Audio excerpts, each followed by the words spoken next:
The tension in today's story runs deeper than ever, because even though James's father stands firmly against their love, James and Diep have made a choice, one that could either unite hearts or tear their world apart.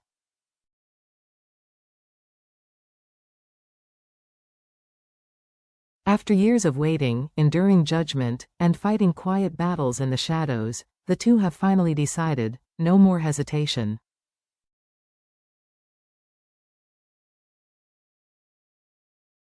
From a serene hilltop proposal bathed in sunset gold to a secret plan for a humble wedding beneath the banyan tree, their hearts begin to move in sync.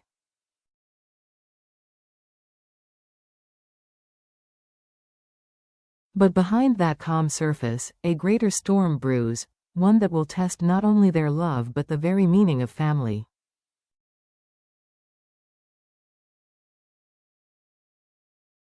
Stay with this story until the end to witness the moment when love dares to defy pride and tradition.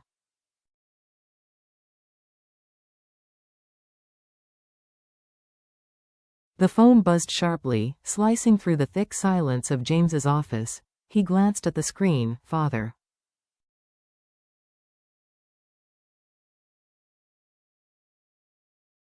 A sigh escaped him before he pressed accept. Branch report done yet? Came the familiar, commanding voice of Mr.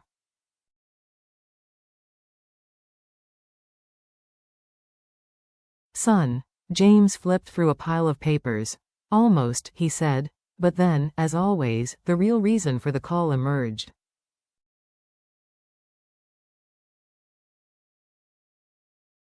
And what's this nonsense I hear, that you're still planning that wedding with Diep?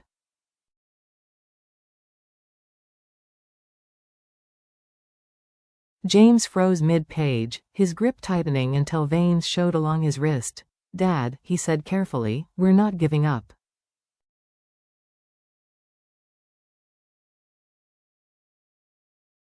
Not giving up? His father scoffed. You think this is some kind of romantic drama? That woman's divorced, she's dragging along a child from who knows where, and you're letting her trick you into this fantasy.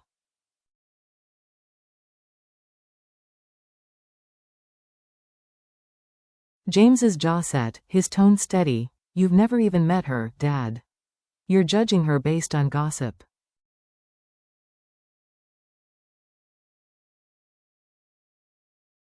I've heard enough to know she's not fit for you. There it was again, the invisible wall between them.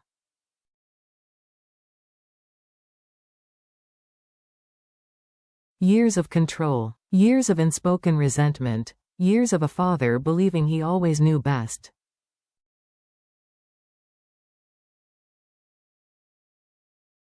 James forced a breath. Diep and I verified everything about Nye's adoption. There's no secret, no hidden motive.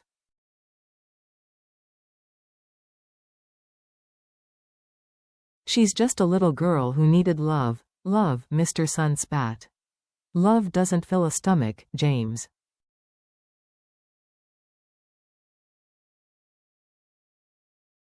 I didn't work my whole life so you could throw away your career chasing sentimental dreams.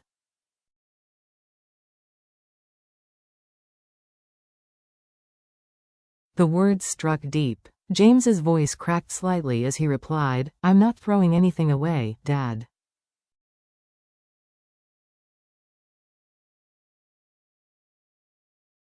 I'm choosing someone who believes in me, not my title. Silence. Then, in a tone cold enough to freeze steel.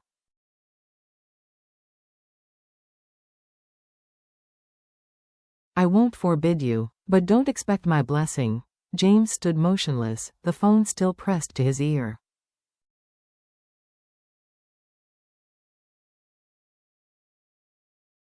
His reflection in the glass wall looked like a stranger, tired eyes, clenched fists, heart weighed down.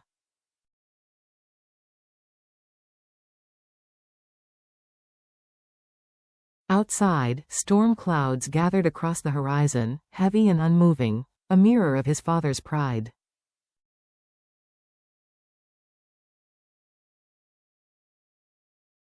The battle at home. That evening, tension simmered inside the Sun family's mansion.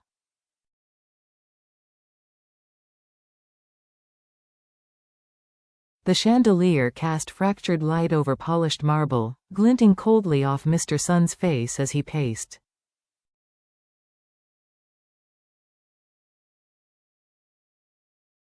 She's uneducated, divorced, bringing a random child into my family. This is shameful, he barked.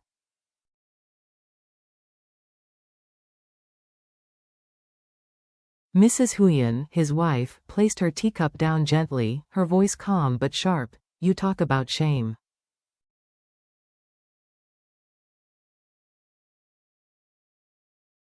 But what about love, son? What about our son's happiness? Happiness, he snapped, eyes blazing.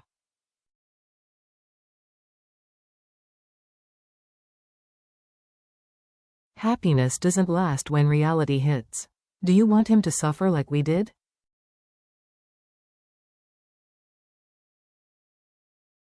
Her hands trembled, but her voice held firm.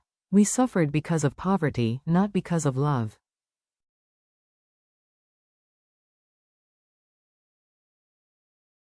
Don't confuse the two. He slammed his palm on the table. The sound cracked like thunder.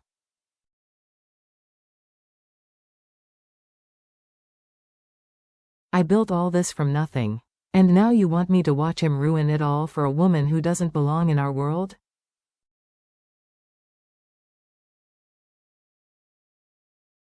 Mrs. Huyen stood, eye to eye with him. Maybe she doesn't need to understand his world, she said softly.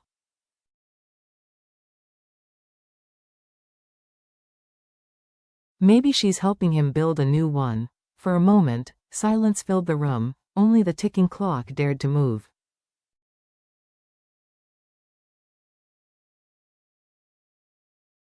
If I had followed my heart back then, Mr. Sun muttered, we'd have starved. And if you had followed your heart, she whispered, maybe we would have been poor, but happy.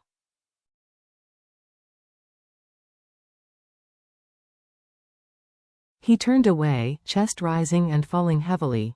You've given us wealth, son, she added, but you can't buy kindness for our child.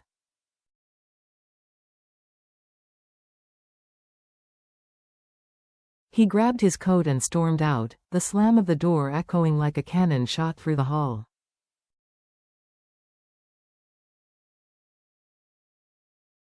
Mrs. Huyen sank into the sofa, tears forming. Whatever happens, she whispered into the emptiness, Mom believes in you, James.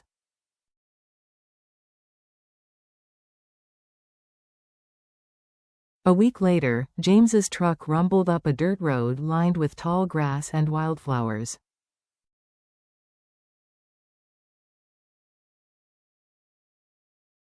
Diep sat beside him, her hair dancing in the wind. This place is gorgeous, she said, smiling wide.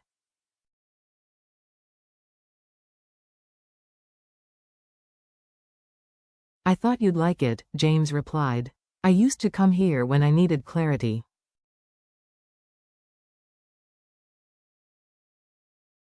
They reached the top, a windswept plateau overlooking a quiet valley where a village shimmered under the sunset.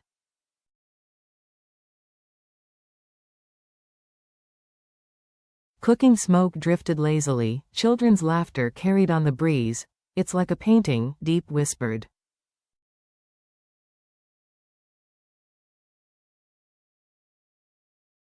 James took her hand and led her to a flat rock. My father's against us, he said finally.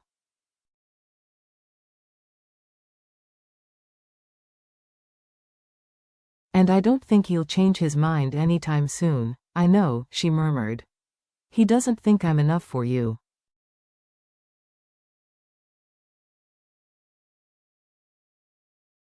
He's wrong, James said, voice breaking with emotion. You're the only one who's ever made me feel whole.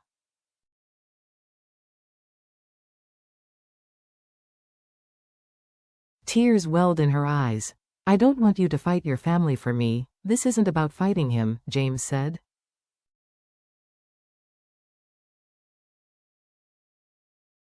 It's about standing for us. He reached into his pocket, pulling out a small velvet box.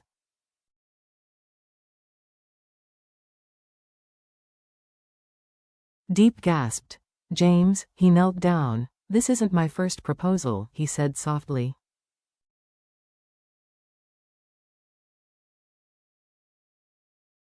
But this time, I'm not asking you to think. I'm asking you to believe. Her hands flew to her mouth, tears spilling freely.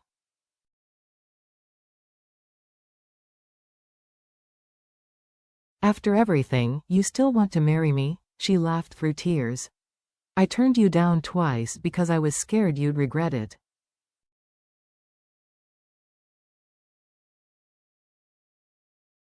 I'll only regret not doing this sooner, he said, slipping the ring onto her finger.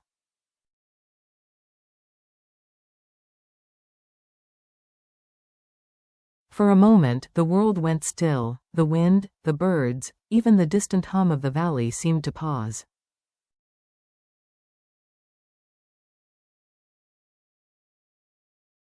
The ring caught the last of the sunlight, glowing like a promise. It's beautiful, she whispered.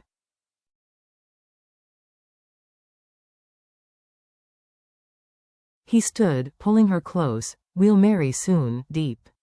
I don't care if it's small, just the two of us under the sky.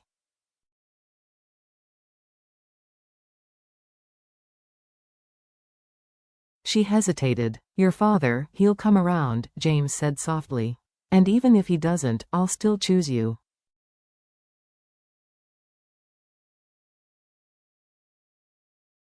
She rested her forehead on his chest. Then let's do it, she said quietly. Let's get married.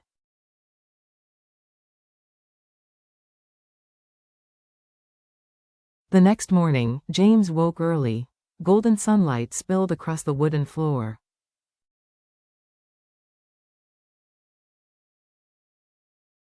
Deep slept peacefully beside him, her hand resting over the ring. He stepped outside to the balcony, inhaling the cool air.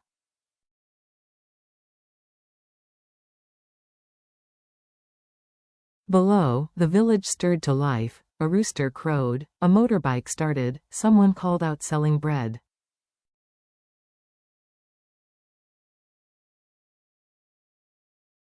James dialed a number. I need you to find simple wedding venues, he told his assistant.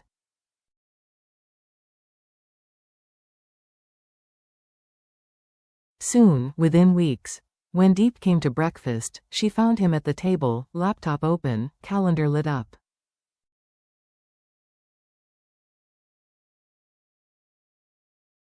We need to decide something, he said gently, her eyes widened. What's wrong? Nothing's wrong.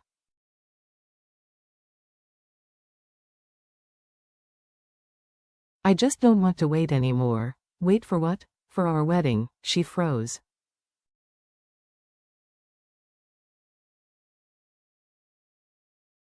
But your father, he'll never approve. He might even cut you off. James smiled faintly.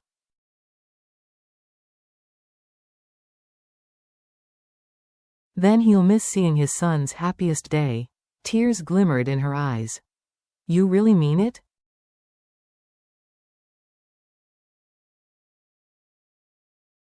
He nodded, taking her hand. We'll keep it small. Simple. Just us, our closest friends, and NHI.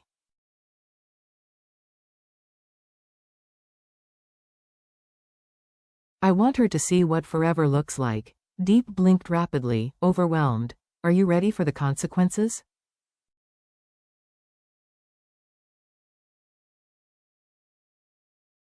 He laughed softly. I've been ready since the day I saw you teaching NHI to draw on the porch.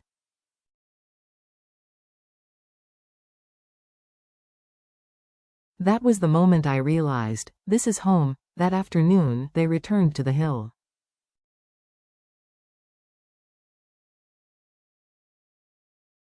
Deep carried a notebook, pages filled with sketches and dreams. We could have the ceremony here, she said, pointing at the old banyan tree.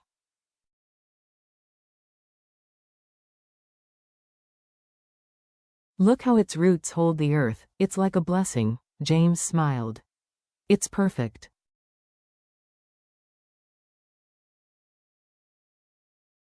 Real, she grinned, eyes sparkling.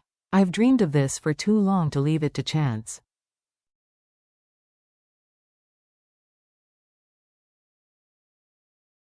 Then, quieter. But James, are we doing this out of love or defiance? He paused.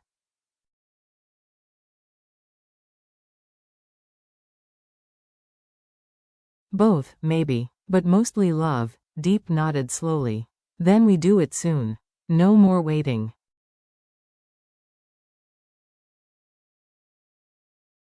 Back in the city, Mr. Sun sat in his study, the tea beside him gone cold. He's not answering my calls, he muttered.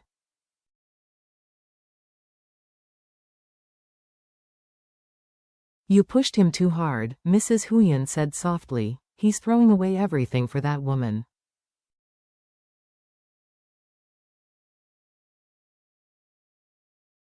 Or maybe, she replied, he's finally living for himself. He turned sharply. He doesn't understand family name, business, reputation, these things matter.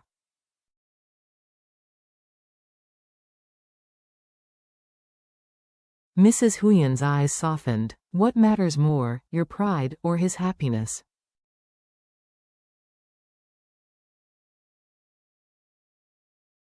He said nothing. She whispered, you once said you'd do anything to see him smile. Now that he's smiling, you can't bear it, because it's not because of you.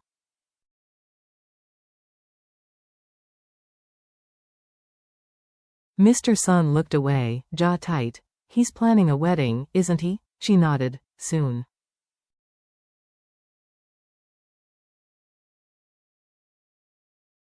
He exhaled heavily. Then let him. But not with my blessing, Mrs. Huyen didn't argue.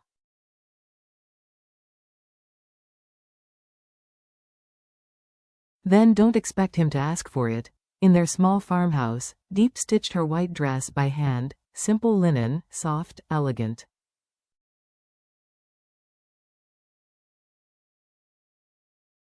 Nearby, little Nhi strung daisies into a crown. Mommy, she said brightly, when's your wedding?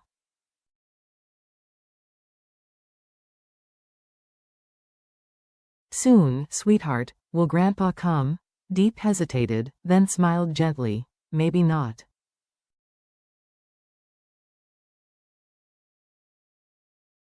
But that's okay. The people who love us will be there.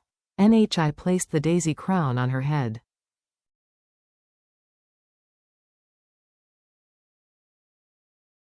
You look like a princess. James appeared in the doorway, arms dusty from work. She's more than a princess, he said.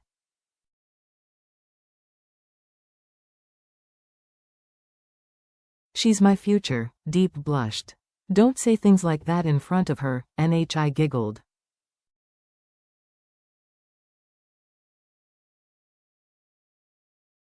Say it again, Daddy. He knelt and hugged them both. All right, he whispered. You both are my whole world.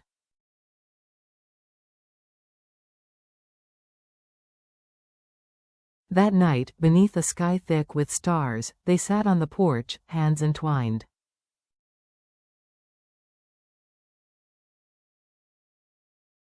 We'll tell everyone tomorrow, James said quietly. Our friends, your neighbors, the workers, we'll make it official.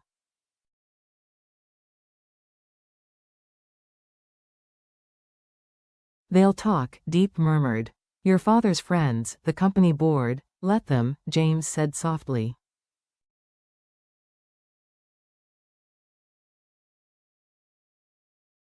They'll see one day that love doesn't need permission. She leaned against him, her head resting on his shoulder.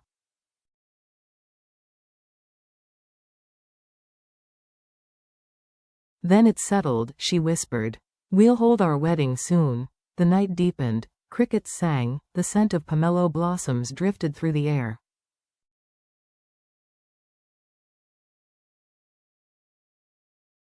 Two hearts beat in rhythm with a promise that already felt sacred, because even before the wedding, they had chosen something greater.